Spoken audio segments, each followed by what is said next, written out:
So sitting here again, second time I'm here with Dricus Du Plessis, and you entered the UFC. You predicted that you'd make a statement. You did exactly that. No one could fault your performance. Talk to us before we get into the fight against Trevin Giles about your performance and how you enjoyed your first experience in the UFC. Yeah, I mean, you can look at it that way. It was a pretty perfect debut from the outside, but for us from the inside, that wasn't really a performance that I was too proud of. Then the result, of course, coming that was amazing, and that was something that we did. It wasn't an accident or anything like that. The fighting on that big stage was obviously the biggest moment of my professional career this far. A lot of pressure. It was a 2-week notice fight. A lot of weight cutting going. There was a lot of challenge involved, but I mean the experience was just surreal. It was amazing. I loved every second of it, and I went in there and I got a first round knockout of a guy who never been finished, and that was a big talking point before that fight. Was I've finished every opponent, and he's never been finished. So that was a big one. And yeah, went in there and I got that finish in front of the big man Dana. So that was amazing. It set me up, and now I have another big fight coming. A guy that's he was off for a while because of the injury, but he was in the top 20. He's a big name and a big puncher. But the first experience was almost like there wasn't even time. Like I said then, I couldn't even take it in because it was so quick upon me that I just had to go and fight. And that's exactly what I did. I went in there and I did what I have to do to win. I might have looked nervous to some people, especially in the beginning of the fight. But it wasn't nerves that made me fight that way. It was the fact that I wasn't there to win a fight. I had to do what I had to. The pressure was on from the word get-go. My opponent just put on a massive amount of pressure. And yeah, I just had to keep my hands up high. He's a hard puncher, hard kicker, and wait for my opportunity. He couldn't keep up that pace, and I started working the legs, and I knew that if we go the distance, I'm in good. So he came forward, and I just had to wait for my chance. And as soon as I got the chance, I took it. And here we are today. Obviously in the UFC you got a lot of interviews when you go abroad, and there was a lot of people asking different questions, and one of the questions that they asked Marcus Perez is, what do you think you were going to do with Dricus? And he said it's going to be an easy fight, 1 round. And did you watch all of that stuff?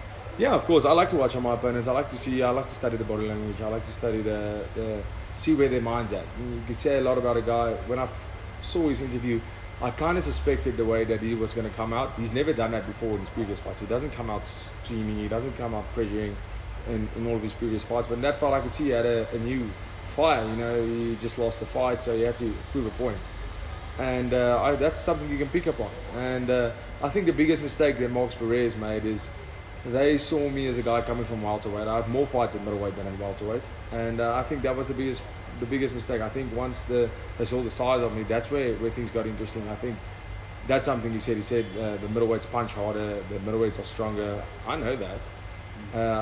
I started my career at middleweight. I have a belt at middleweight. I only have 7 fights at welterweight, and I have 10 fights at middleweight. So now I'm quite accustomed to the middleweight power and all that. So I think that was a big mistake. And for them, and in the UFC, I'm a big middleweight. I'm not even an average charge middleweight. I'm a big middleweight. So I mean, for me, watching all that stuff and seeing your opponent, the stuff that he talks about, and if he's misjudging something, that's always a great one. But sometimes they quite hit the spot, the opponents, and that's something you have to consider always when you go into a fight. Well, subsequently he fought Champion Delcha afterwards, and you would know he's been cut from the UFC. He's no longer there. Not that it's your concern, but does that show you that the UFC? It's you're right at the top. It's a cutthroat industry. Listen, they just cut over him and the Santos. In the UFC, that's one thing people don't always realize. The amount of pressure that myself and all the fighters on there. The UFC has so many great fighters, and everybody wants to be there. And that's what makes every single fight. That's what I always tell people. Every single fight is the most important fight of my life. And you're fighting for your job. You're fighting for the food on your table every single time you step in there. And it's a relentless and it's an unforgiving sport. The highs are high, but the lows are extremely low. And that just shows you. Marcus is a veteran. He lost back-to-back. And there we go. He's a guy who's only been finished once, but the UFC don't have time for that. And the big thing with the UFC is you can win 5 fights in a row, lose 1 fight, and they'll cut you just because you're not entertaining enough. So, big step up with the UFC competition, I believe, is it's not only to go in there and fight, but it's going in there and perform. People want to see you fight.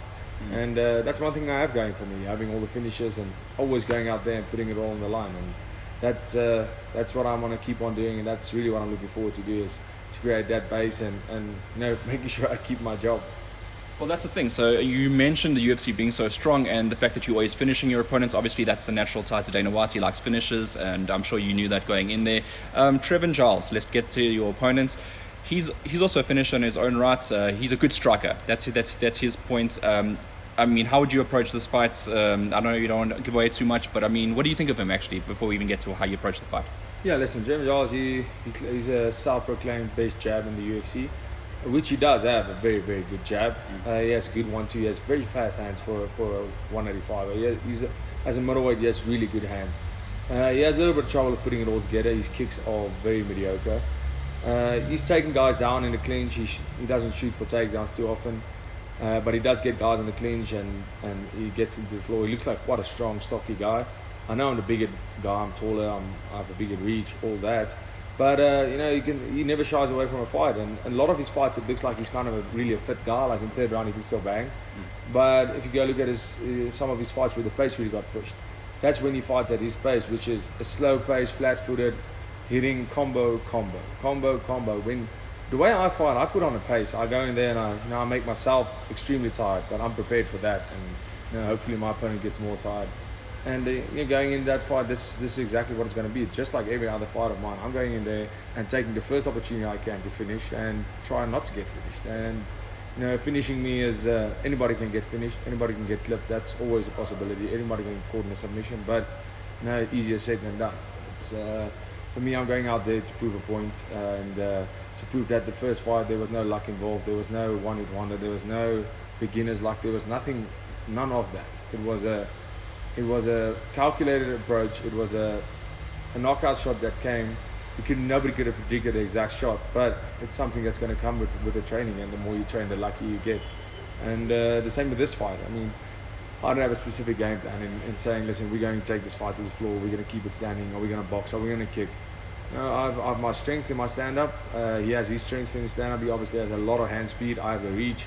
I have better kicks. I believe I'm quite a little bit fitter than him, most likely. I can put up a much higher pace, and if the fight has to go to a third round or to a decision, I know volume-wise he doesn't throw volume. He has accuracy but no volume.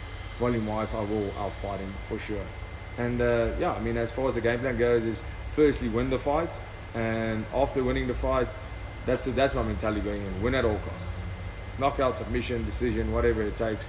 And after that is winning in the most spectacular fashion that I possibly can. Well, I mean, if you get a bonus check, I mean, that's great for you as well. Obviously, you don't have a game plan. You just said that now. But I mean, like, what do you identify as you just being a lot stronger than him in, and then maybe he has a couple of advantages over you? I don't know. Yeah, I mean, like I said, he has great hand speed. You can see he has good head movement. He has a really strong jab, and he uses his left hand very well. It's a very educated left hand, and that's something obviously we looked out for. Watch all of his tape. He has very good hand speed. His boxing is really on par, but so is mine.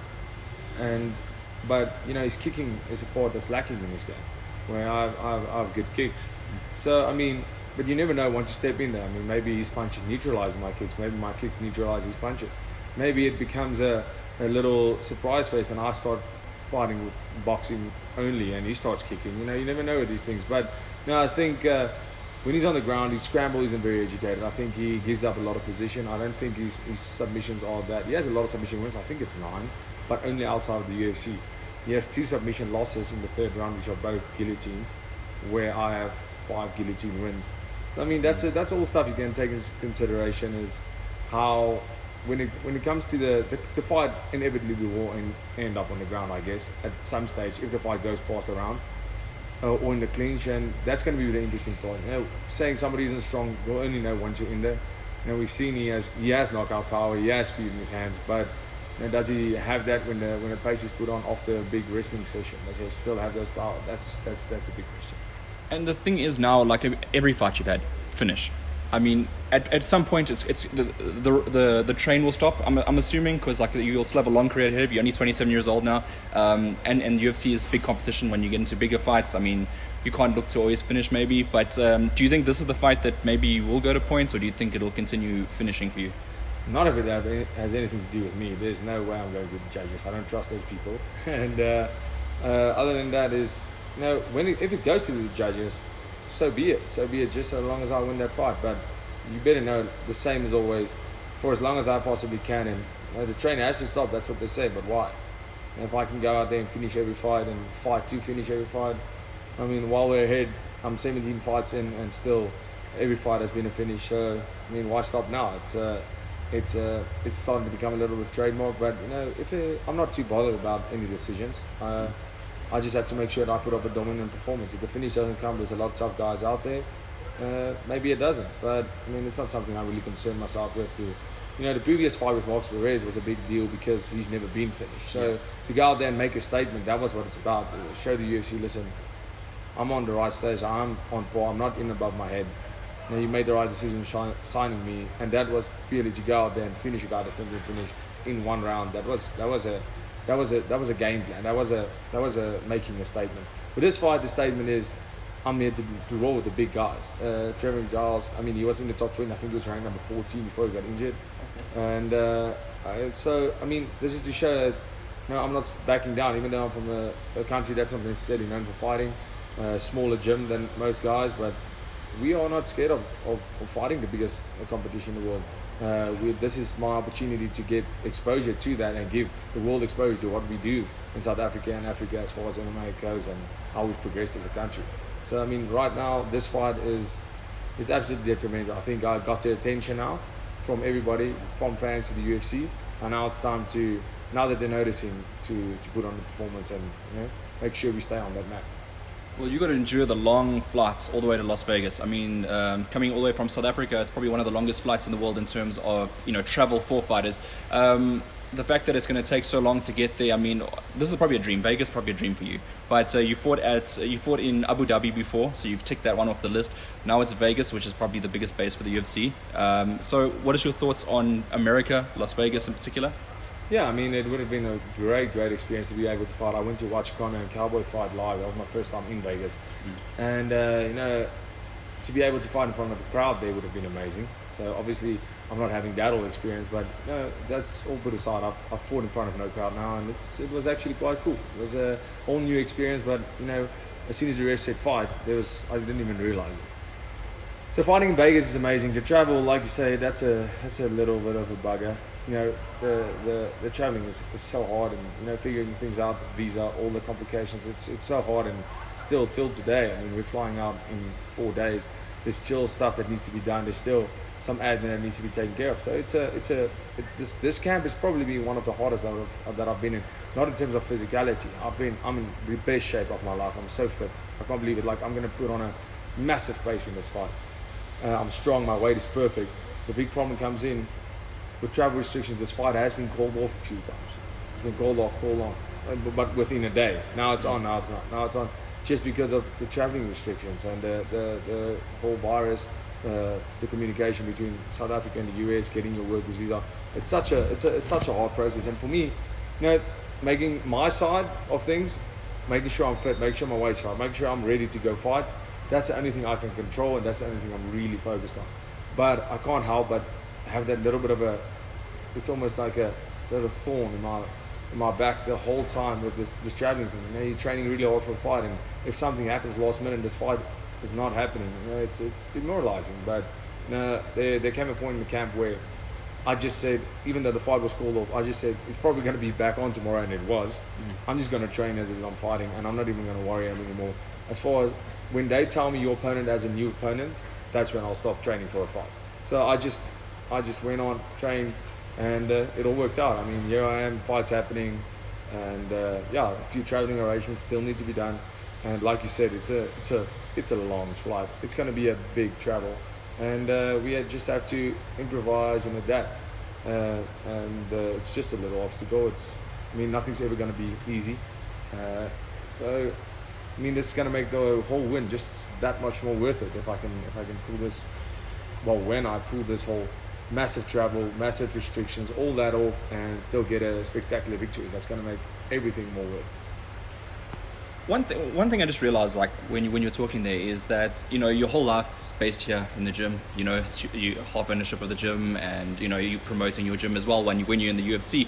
But would you ever consider, like, if there was a problem, just changing countries just for one camp, just until things subsided? We've spoken about that with this camp. That was a big talking point for us, but it was just not a possibility. Going to another camp and just doing a fight camp there, it's hard. I'm a number in that if I go to another gym. Obviously, there are great gyms out there, and especially in the United States, but my team, I've been with them the whole time. They know how to get me ready for fights, unlike anybody else in the world. They know me inside out. My coaches know me, my teammates know me, and they know exactly what needs to be done, and we step it up every fight. We know where we were before, but I go train at other gyms in other countries a lot. I go train there a lot. As far as doing a whole camp there, we're not at that stage yet, and if I do that, I would like to take my team, or at least part of my coaching and my team with me to go there. I mean, to get to where I am and just let your team go. That's not all good. That's a little bit of betrayal. I mean, they did everything for me to get me where I am, and the same I will do for them. I go train in other gyms in the world, and we are not behind anybody. In fact, we are in front in so many aspects. I mean, we can learn from a lot of people, and when I go travel, I do learn a lot, but so can they. They can learn from us as well. So if I ever had to go do a camp in another country, it will not be alone. I won't go there without my coach in my corner. I won't go there with certain of my teammates. The guys that's been there from the start, and guys getting me ready and know how to get me ready in the best possible way for a fight. Well, I mean, that's one of the things that a lot of overseas analysts, if you call them online experts, would say is that, okay, the other guys got the American training camps and they got the big teams, and and they got advantages that probably you don't have, and and maybe they would predict that you'd lose just because they don't know you that well. Have you seen that stuff? Yeah, of course. I think a lot of people misjudge that. I think if you look at gyms in America, they have 50 plus sparring partners on the mat every time. We don't have that, but I mean, that's it. That's why I go to camps there. I go spend a month or two in the States or wherever, just to go get some sparring experience and see where we are at. And that's a big stay on the ball. And yes, I have less sparring partners maybe, but I have a quality of sparring partners. Like I said, I'm not a number yet. There's really a specific. The whole team goes into my training, the same as we do if another guy is fighting. And that's something, that family bond, that a lot of teams are family orientated. That's 100%. But there's a certain aspect of what we are doing here that I think nobody else in the world can really do. And sparring partners is a problem, but I mean, my responsibility, it's not a problem. It's just not as much as they have in the United States or in Brazil or anywhere in the world where fighting is a big sport. But it has improved. I mean, when I started my career, I had maybe one guy in my weight sparring. Now I have 6-7 guys at each sparring session with all in different expertise. So it doesn't sound like that much, but 6-7 guys, I don't need more than that. I have a tall guy, I have a short guy, I have a strong guy, I have a lanky guy, I have a flexible guy. That's all you need. You need that. You need the quality of that. And I mean, between my sparring partners and my team, I promise you, I see everything that fighters can bring. And unfortunately, there's not so many people in that level yet, but it's part of my responsibility as a pioneer in MMA of Africa. To go to the UFC, you've got to win one of the first few guys, the first 4, and one of the first 2 to get a victory. Go there and growing MMA as a sport. That's what it's all about. Getting MMA in Africa be recognized just like it is in Brazil, just like it is in America. Just it's the sport I love, and if I just ditch here, I mean, I'm just another guy who started MMA here, got some fans here, got everything, and left. And that's not what I want to do. I want to fulfill my responsibility as a South African, as a MMA fighter, and grow the sport of MMA and get more guys involved. By the time I'm only coaching, there will be 50 guys on this mat preparing each other for UFC fights. That's crazy. And I mean, talking about South Africans, I mean, obviously on your card there's another South African that's also got JP Base, is the latest addition to the UFC. Sharing it with other South Africans, do you think that is bringing us one step closer to maybe doing an event in Africa, South Africa in particular? Yeah, absolutely. I think as far as noticing Africa goes, it's undeniable. We have 2 of the most dominant champions in the UFC. We have Kamaru Usman, Africans, and Israel Adesanya, born Africans. I'll say that again, they are born in Africa. They are not African, they don't live here, but it's still heritage for them. And that still makes a case for Africa. In Ghana, they have so many guys from Africa, especially the Congo as well, having a lot of guys in there. And not a lot of guys born in South Africa or in Africa. But if they're going to do a show in Africa, it's probably going to be South Africa. I mean, maybe Nigeria, but I'm thinking South Africa. And No, Don's won 2 fights. I've won my fight. I have a fight now. JP Pace has his fight. I mean, that's guys. You know, that's making a great case. In the last 4 fights, what we are from Africa in the last 3 fights 3-0 with 2 finishes. So I mean, and JB Bays in the contenders here. So that's 4-0 with 3 finishes. That's a great record for a country like South Africa with the sport's 10 years old. So I think just the way it's growing every single time, I think there's more than enough athletes to fill a card in Africa. There's more than enough. The fights are probably going to be the biggest in the world. If you have Kamara, Izzy, all those guys on the same card, Francis Ngannou, I mean, that's a massive card. Yeah. So, I mean, there we go. So I think we're looking at a card in Africa before the end of 2022. In the next year and a half, we'll have a card. I'm pretty sure of that. Well, if you can put all those names on, you're going to need a rugby, a cricket, or soccer stadium, anything like that. You know, maybe even Loftus because it's close to you. 100%. That's it. I mean, it's a no-brainer. I think the time is coming, and it's really cool for me to be a part of it and see what we've done here with the sport in South Africa, and a sport that was 3 years ago barely recognized, where every single person knows about it right now. Every person knows what MMA is, what EFC is, what UFC is, and it's just amazing. I mean, it's a sport I've loved for so many years, and it's just awesome to see the guys working so hard and guys getting recognition for that. And then, you know, getting back to Trevin Giles, I don't know if you want to make a prediction on what's going to happen. I know that MMA is variable, anything could happen at any stage, but I mean, do you have a sort of a thoughts on how the fight will go round-wise? Second round TKO. Second round TKO. If I play this out in my mind, that's how I see this. You know, a lot of people have a lot of first round victories, and it's not my fault. My strength and conditioning coach always hates this because we work so hard on fitness and being able to go the distance that he never gets a chance to showcase what he did and what we did in the fitness. So, I mean, if I can get a third round finish, that'll be great.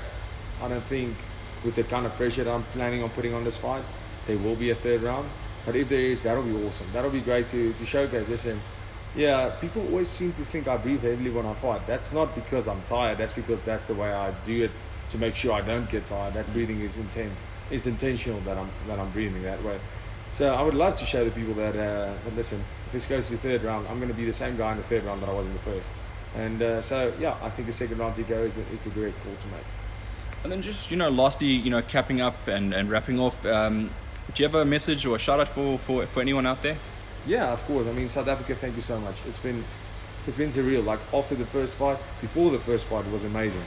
All the support after the fight, even better. It's my whole life has changed. My whole mindset has changed about this, and seeing how I can inspire a nation, how a nation can be inspired by sports, and a nation that sometimes gets divided. And there was no division when the fight before and after. There was only unity, and that's amazing. And thank you, South Africa, and thank you to all the fans that are supporting us as fighters and supporting our country. It's an honor for us to represent you. It's an honor for us to represent this continent. It's an honor for us to represent South Africa on the biggest stage in the world.